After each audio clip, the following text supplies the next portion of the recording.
Speaking of five men, let's give Kevon Looney some flowers here, Tommy. I know.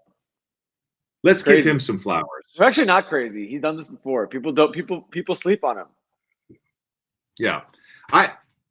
He obviously put up numbers. He's not a traditional offensive threat, but he had a good offensive game.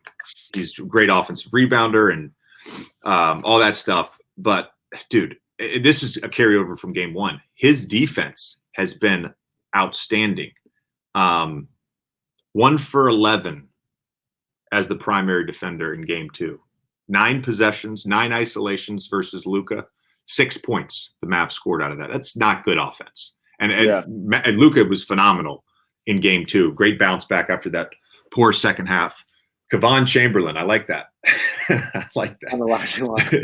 No, but I'm really impressed by his defense. And the Mavs, we talk about this all the time with Luka. Like, Luka's going to control the offensive possession.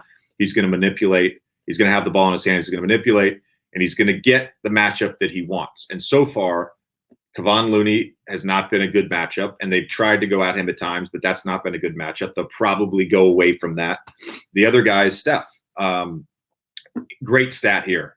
They use Steph's man as the on-ball screener 39 times in game two. That's the most in Steph's in the Steve Kerr era. Since Steve Kerr became head coach, that's the most in any game that Steph has been the primary the screener's defender. And then what does he do? Does he switch? Does he show? He showed about half the time in game two.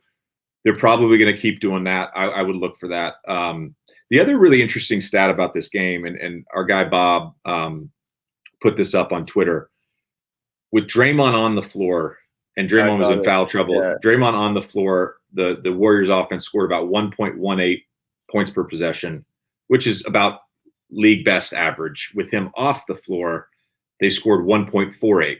And as good as Draymond is offensively, because at times you can just sort of roam on him, you can be in a help position, you don't necessarily have to run out to contest his shots.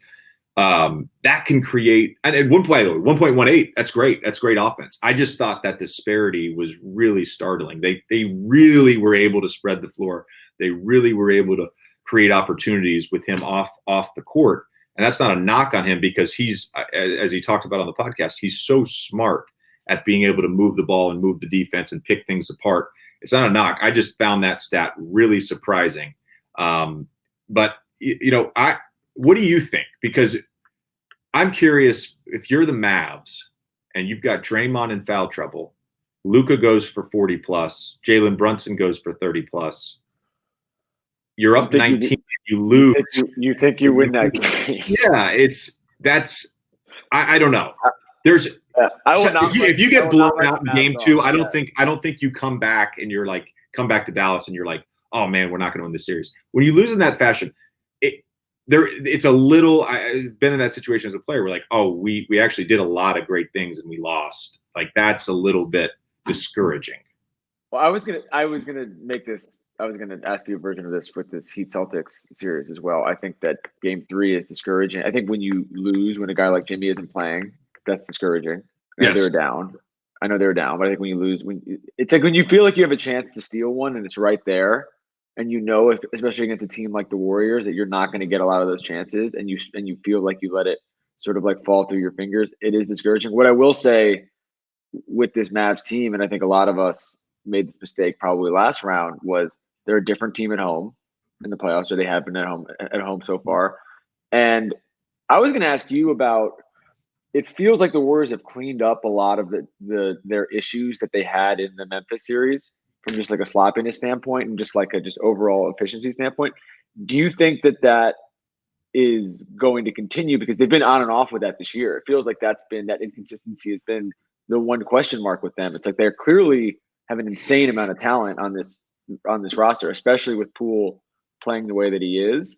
But is there a world where you can see them kind of like falling back into some of their old, just like sloppiness? And because it comes and goes. It comes and goes. They have quarters where they're just throwing the ball all over the place. There's there's a looseness that Steph has to play with, and so that there's a real, like, even early in the game, Draymond had a couple where somebody went backdoor and he's like he like has to make the pass and the ball went out of bounds. Like there's that's going to pop up. That's just it's part of the Warriors experience. It's part of the experience.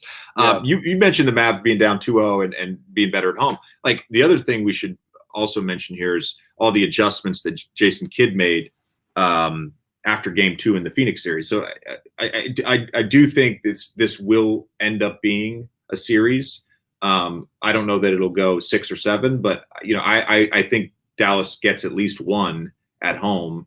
And we'll see what adjustments J Kidd makes, but yeah, I have a question for you about playing against the Warriors, specifically in the playoffs, because you've had to do it a few times. Once. I only did it once. Well, only did it once, but you just know, the feeling.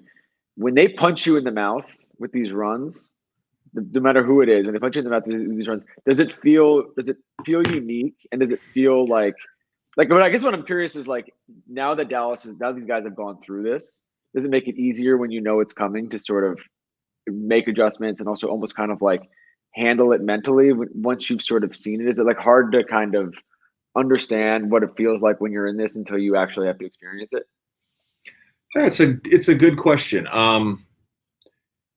Yeah, there's the way that Steph plays, the way that he plays, and historically the way that Clay has played, and of course now with Jordan Poole, they throw haymakers. I mean, yeah. when they get going and they're running and Steph is on one, like those are haymakers. And I think the confidence you get from winning a game and having to withstand a couple of those runs and a couple of those haymakers, like the fourth quarter, they obviously didn't win the game, so I don't know if that's something to build on. But that fourth quarter, that was a haymaker. 43 points in the fourth quarter for the Warriors. They were insane. Even just the ability to get back in it halfway through the game when they're down 19, like that's a haymaker. And I think you get confidence from winning against that. I also think it's a different experience playing in San Francisco or playing in Oakland, and when they do that in front of the home crowd, it's certainly a different experience.